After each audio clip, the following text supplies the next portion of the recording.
Morning and welcome to the second day of ItalAfrica Strategic Symposium. I'm Francesca Manenti, Director of Ce.S.I. First of all, let me thank you, the attendees who are here in Rome, for following in presence the event, and to those who are joining us following online. It's a pleasure for me to be the moderator of the first session of today, who is focusing on capacity building and technological empowerment. We will discuss together with Professor Mario Molteni, CEO of E4Impact, and Massimiliano Colasuono Taricone, CEO of Tarassaco Group and Honorary Consul of Ghana for Italy. Talking about capacity building and technological empowerment is particularly timing and crucial in this very moment. I would like just to recall the words of Ambassador Ce.S.I in his opening remarks delivered yesterday, when he spoke to the necessity of changing the mindset from what Italy or what European countries can do for African partners, to start thinking about how we can cooperate with African partners for a path, for building together a path toward the sustainable growth. And this is exactly where capacity building comes inside the picture.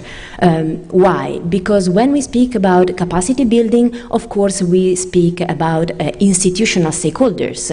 Just think about government, Ministry of Foreign Affairs, Agency for Cooperations, armed forces and law enforcement agencies, all those actors who can operate and act on the ground together with institutional stakeholders in African countries. But when we speak about capacity building, we speak also of a people-to-people approach, let me say. So we need to take into consideration also civil society organizations, foundations, associations, business communities, individual entrepreneurs, as well as vocational training realities, for example, and all those figures that can cooperate, can be integrated in an holistic approach that can really give a value added toward the developing the path for sustainable growth that we have just spoken about. I just would like to hand over to our two guest speakers, if they are already online. And I will start with Professor Molteni, to whom I would like to ask the perception of your partners in Africa, which is their perception on the value added that Italian interlocutors can bring and really brought in their path for cooperation. I remember to the two guest speakers that they have more or less 12 minutes for each round of questions. And Professor Molteni, if you can hear me, the floor is yours. Yeah. Thank you. I couldn't hear very well, but I could understand. Well, thank you very much to everybody.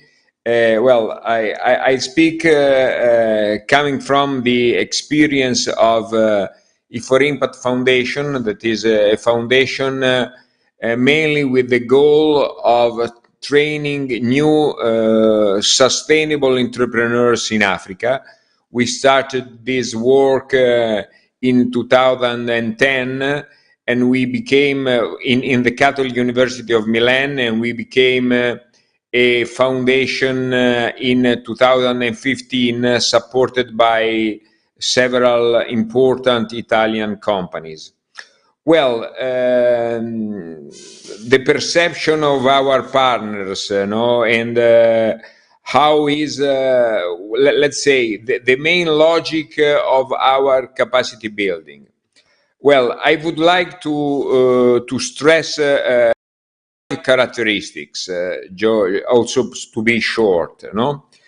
First of all, I think that is very much appreciated the idea to work always in partnership with African university and local development actor and partners. So we didn't try to work alone to bring a model from outside, but we work with them and we co-create with them the content, the program, methodology, and so on. So the idea, first of all, partnership.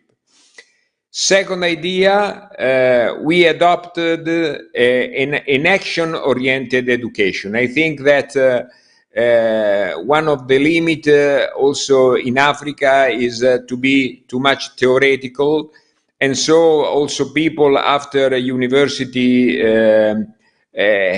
have difficulties to enter, to find a job, to give a contribution to local companies, no?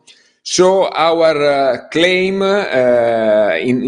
during the time became, we do not teach entrepreneurship, but we train impact entrepreneurs. So from a traditional education to a training to be involved with them, no? And so I can say that is very much appreciated the idea to blend academic learning and a sort of business acceleration service to this entrepreneur.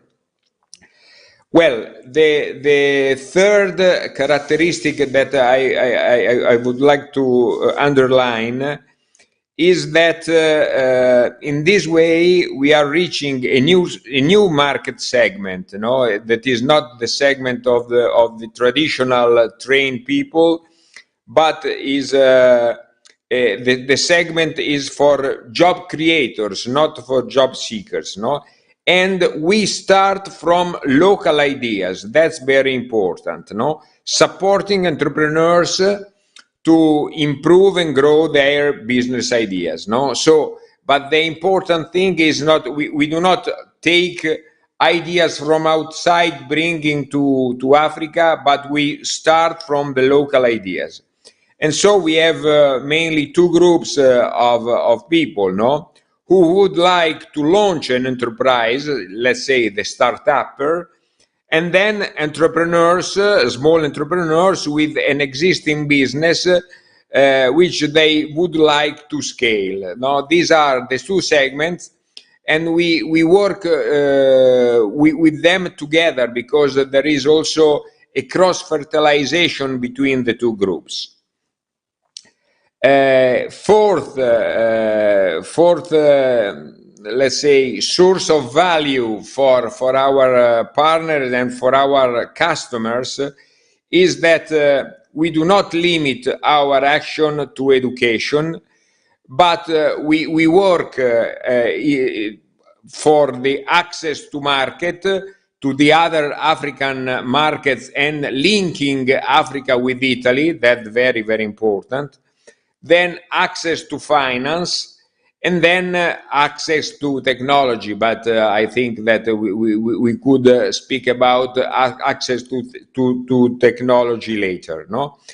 And you see, the idea is capacity building is more and more not only traditional education, not only frontal lesson, not only online lessons or one-way teaching, but is really to create a lab in which there is education, training, and services that are very relevant for the business. And let's say last point that we were asked, and we started just a few weeks ago, is this, you know, our partners asked us to support in developing the quality of faculty, because the problem, you know, in Africa, for example, is not the number of universities, but is the quality of the education, the content of the education, no? So that's the reason why we launched a PhD program just for lecturers without the doctorate diploma, no? And so every year now we have 15 lecturers in management and education and 15 lecturers in agri-system, no? And this is very, very important because we want to have a good professor, good researcher, able also to publish in the international journals, and to cooperate with our program in education. So, summarizing, partnership, action-oriented education, moving from the local ideas, not only education, but several services that are more and more important. I think sometimes more important than education itself, and then support in developing faculties. I think that these are the main ingredients for a service that is very appreciated because, as I told you, we started in 2010 working in Kenya. In 2015, we were in 5 countries when we created the foundation, and now we are in 20 countries.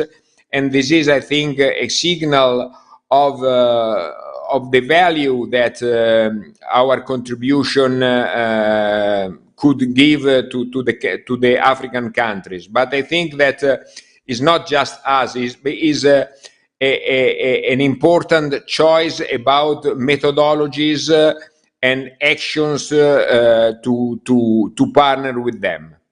Well, thank you very much.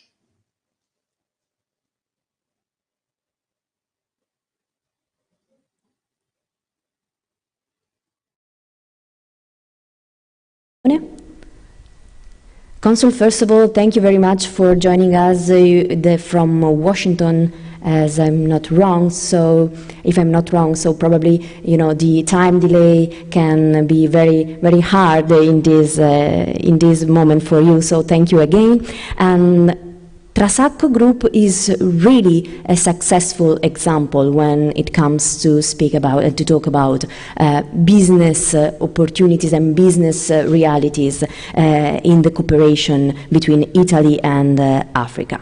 So I would like to ask you, which are the, let me say, lessons learned that you would like to share in terms of problems that you have faced, opportunities, but also the advices that you would like to give to other individual or business realities that would like to follow your example and try to enter a cooperation, a new kind of cooperation with Africa.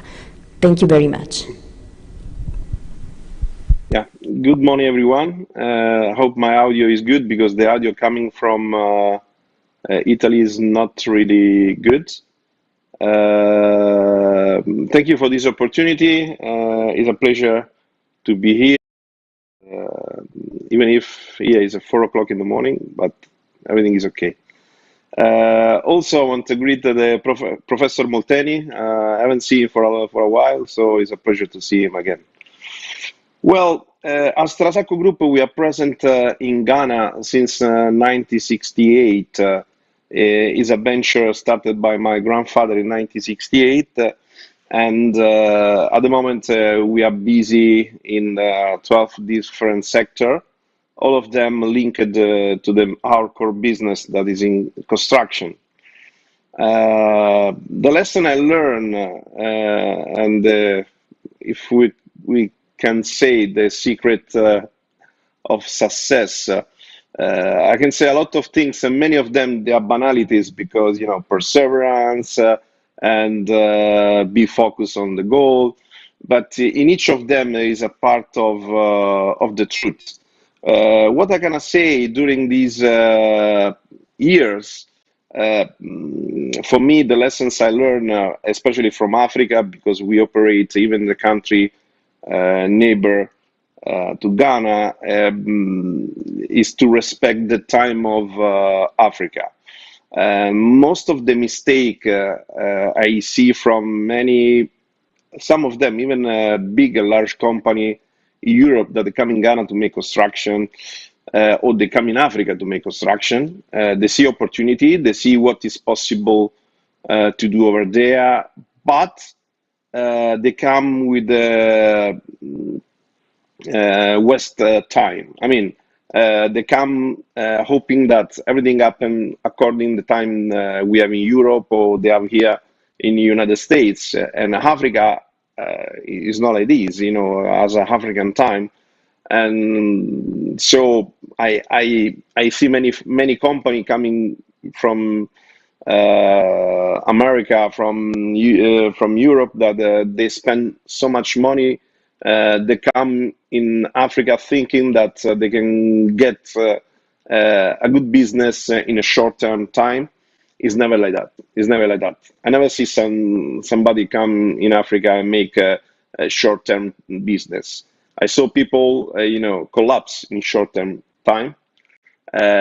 So, you know, you have to come with respecting the time, the traditions, the idea of the people living and working in that area, and you have to have medium long-term plans if you want to come and get some good result. Because the problem is not just technology or machinery or skills or, you know, capacity of the people working. There are many people there, they are very capable, but it's also to understand the local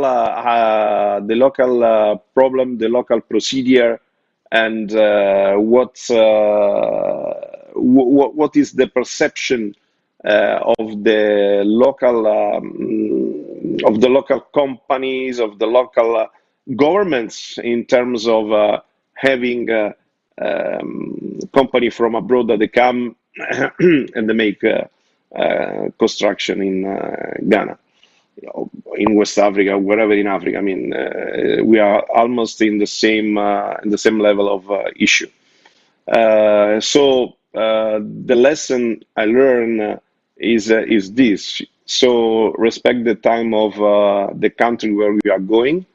I always say the same things to the many entrepreneurs that approach me that they want to make business in Africa. I always say the same example. You come from Italy. In Italy, we are the best shoemaker. You can have shoes from Valentino, from Prada. But if you go to Japan, whatever your shoes, they are good or not, you have to remove your shoes from your feet and enter in a house if you want to come. So maybe this is the best lesson I can say. Thank you.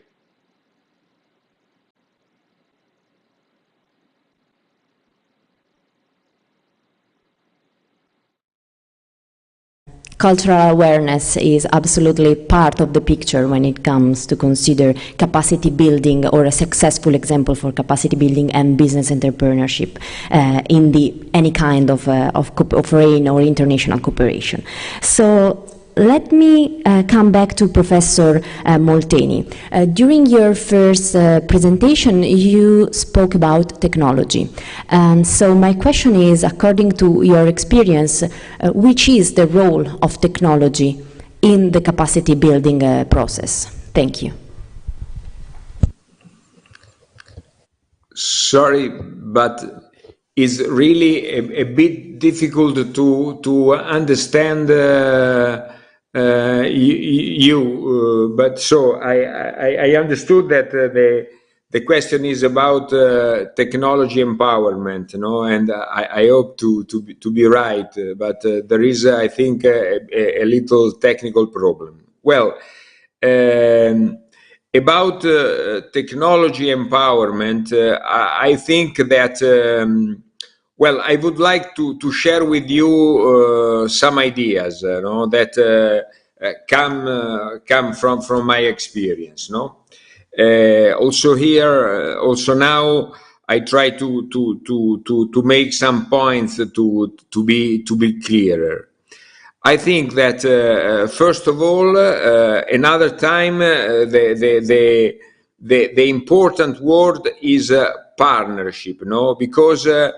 The main way we tried at the beginning also with some program of official technology transfer, no? But we understood that they are quite difficult, no? Also, for example, some platforms just created for technology transfer are very difficult to be really workable. And so the main way to exchange technology is promoting partnership linkages between African and Italian companies. When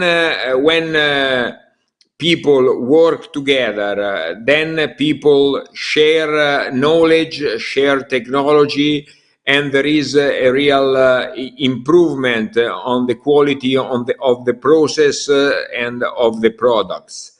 So I think that this is really very important, and our main goal is to create these linkages, sometimes also with equity, sometimes just commercial linkages between companies.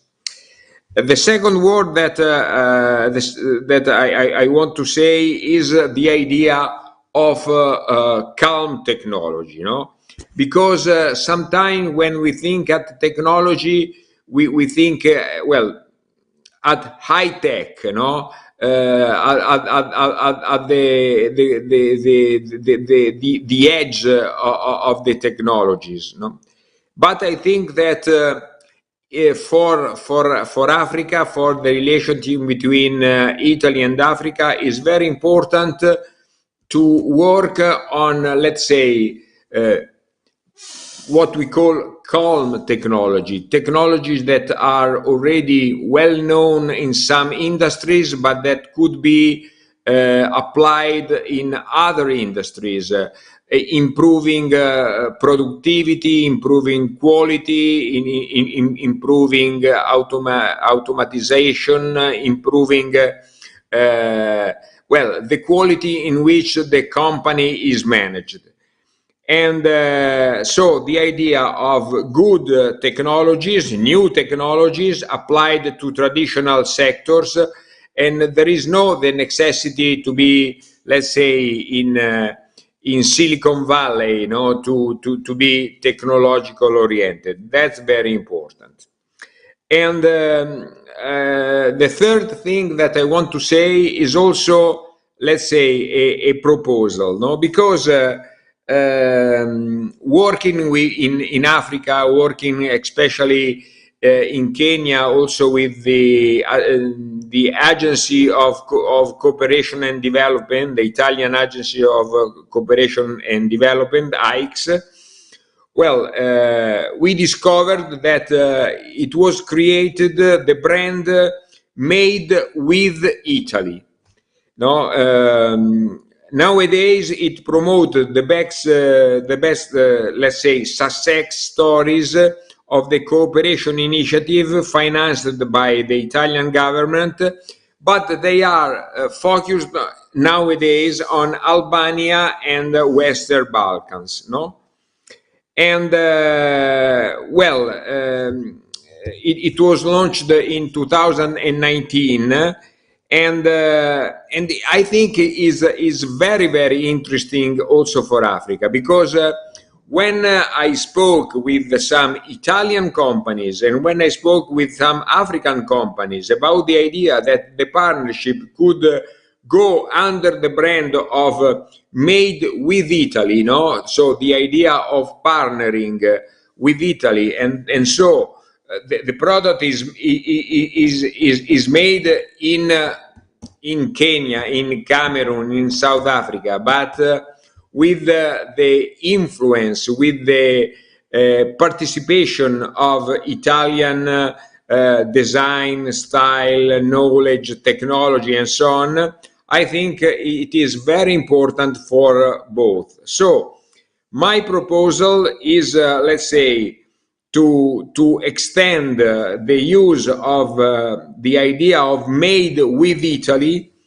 for sure in Africa, and not only obviously for the initiative financed by the Italian government, but for all the partnerships in which an Italian company support the African one to improve technology and to, let's say, to adopt in some way the Italian style. That's very important. Another, and I think the last thing that I want to say about technology empowerment is that nowadays is not possible to forget the green technologies, no, the technology based on the logic of sustainability and circular economy and so on. So, generally speaking, the transfer, the sharing of technology must be focused on the idea of sustainability. Also, because I think that in Africa we can avoid some of the mistakes that we made in the Western countries, and so the idea is to go to a green, to a circular economy at once, without the steps that we had in the past. Well, I think that is important. High tech is important. Well, for example, we are developing several projects in agri-tech, in fintech, in e-health, so technology applied to health solution and so on. So all these things are relevant to Africa, but it's very important to be realistic and also to underline the value of traditional technologies applied to traditional industries that are nowadays under tech, I think. So that's my opinion. Thank you. Thank you very much, Professor Molteni. I would like just to underline two aspects that really impressed me of your, just your answer.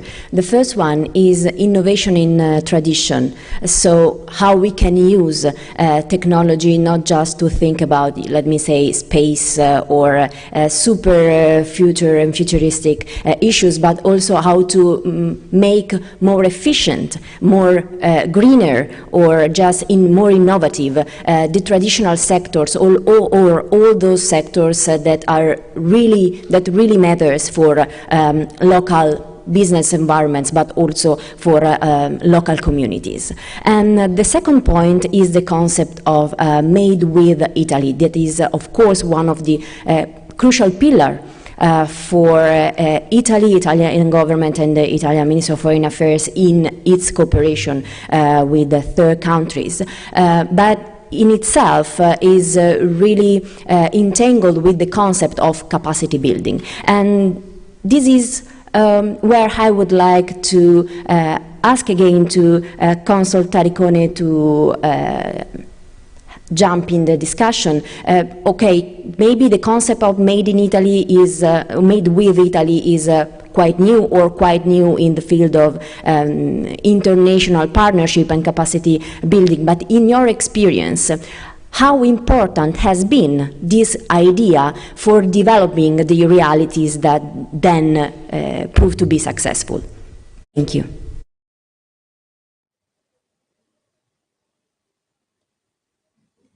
Same, if we have audio issue, difficult maybe for the streaming, but I think I understood your question.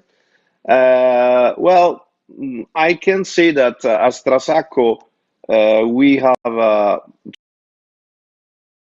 12 industries, all related to construction, and we always grow thanks to the partnership with Italian expertise. Of course, coming from Italy for us make things easier because for heritage culture, for us it's easier to go directly to Italy.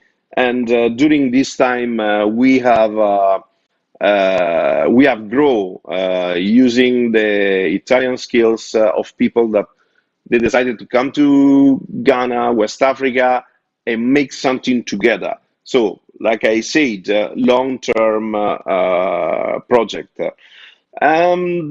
Regarding the idea of made with Italy, as Professor Molteni said, is a fantastic idea. From my experience, what I saw, there is not this kind of attitude by the Italian system.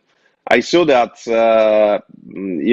both the factory, that the industries, they're really keen to export a product, export a service, rather to go in the country and set up a factory over there. Even for what I understood, even the actual new government will be not so happy to make delocalization of many factories. I'll make an example, especially in the furniture industries. In the last 15, 20 years, Italy has lost many of its best brand in that sector. Many of them they have delocalized outside of Italy, both of them in China, some of them in Romania, and this has a double effect. Of course, improve the economy of Romania or China, but as we can easily understand, not in some specific area like Triveneto, where most of the factory was. That now in some industrial area there is they are ghost industrial area. So is the problem is very huge to say that what is right or what is wrong. There is some sector for me that of course made with Italy make the difference, like agriculture, like the local content where you need a local production. One of the virtuous example for that in Italy that we have is Mapei. That is an excellency of Italy, and they, for the nature of the product they made, they bring the expertise wherever in the world. They open factory over there, and they keep the hardcore in Italy. So any idea is good, but you have to cut on a specific sector. And of course, Italy for me has the best skills when we are talking about technology, design, and all these things related in construction technology. Is always the issue for me. Even the Italian system, that for me is the biggest issue, even in terms of government, in terms of international relationship. What I can say, by matter of fact, despite the good words or the good the good speculation that many times I read on the news, on the speech of the politician, then leaving the reality on the ground, I can say that many other countries, they are doing much more and much better than Italy. Even country that they have not the same skills of Italy, they are not the same skills or in technology and idea. Brazil, for example, on Turkey. In Africa, I can say that they are doing much better than what Italy is doing. For me, Africa is a train to the gold. Just I can say Italy is keep to lose the opportunity over there. Thank you. Thank you very much. Just for trying to have an optimistic approach to the gaps that you have already or just underlined, we can say that there is several and a huge room for maneuver for Italy for improving and get better the Made with Italy in the African context. So for Italian stakeholders, it can be an opportunity to work with African partners, and we came back of what we have just said in the opening of the session, for trying to create and to shape a new kind of path for this kind of partnership that can lead really to a capacity building that has as its final goal a sustainable growth. We have no question from the web. I don't know if some of the attendees here would like to ask some questions to our guest speakers.